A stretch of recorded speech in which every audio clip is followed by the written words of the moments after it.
And joining me now, Clint Watts, national security analyst for NBC News, Jennifer Rubin, opinion writer for The Washington Post, Natasha Bertrand, staff writer for The Atlantic, and Ted Lieu, Democratic congressman from California. And I'll start with the congressman first.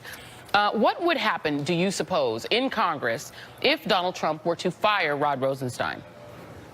First of all, I believe people would take to the streets. I think impeachment proceedings would be talked about and hopefully would start. But keep in mind, nothing in this Nunes memo says Rod Rosenstein did anything wrong. So if the president were to fire Rod Rosenstein, that would be yet another example of obstruction of justice.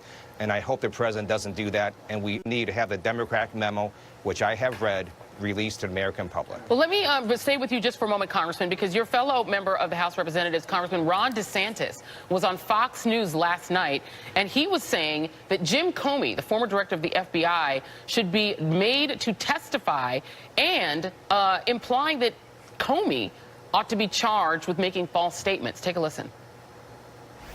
The memo has raised problems for some of the individuals that you mentioned, including former FBI Director Jim Comey. I mean, he was not candid with the Intelligence Committee in terms of telling them the genesis of the dossier. So I think they're going to bring him in, put him under oath, but I think he's exposed himself for potentially making false statements.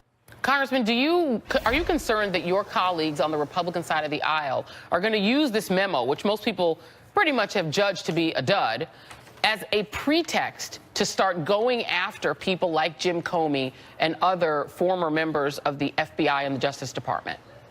I am worried, but I would love for James Comey to come back again to Congress and testify under oath, because I know there's a lot more he wants to tell the American people.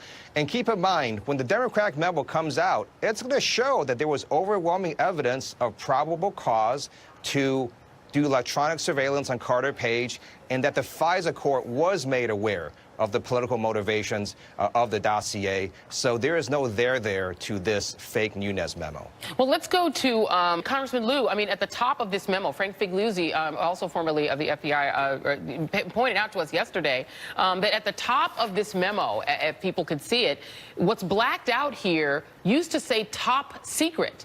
Top secret. And this is information that was declassified by the President of the United States for a clearly political purpose. This used to say top secret, not just secret. The idea that that would be done for political motives, just to protect the President of the United States, is Congress, or the Democrats should take control of Congress, prepared to do anything about that, and to protect future investigators from having their text messages disgorged in parts and parcels for political purposes.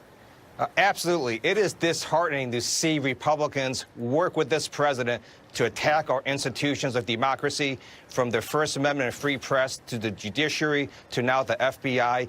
And let's remember here, Devin Nunes had to recuse himself last year because he worked with the White House to intentionally mislead the American people on the Russia investigation.